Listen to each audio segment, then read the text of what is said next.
層出不窮。我只係忙到理唔到咁多嘢啫。唔想俾人呃，就要學識點去防範騙徒。防騙第一招：致電銀行官方熱線核實。收到可疑電話，可以喺銀行官網或者銀行卡揾到銀行官方熱線，打過去問清楚，而唔係打返去不知名嘅電話號碼。防騙第二招：唔好透過電話提供個人戶口資料。銀行職員係一定唔會要求你喺電話入邊提供個人戶口資料。防騙第三招：唔好亂撳啲 link。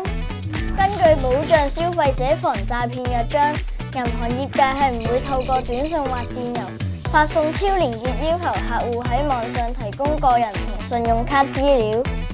唔好因為太忙就掉以輕心啊！仲有幾種針對假銀行直銷嘅電騙類型。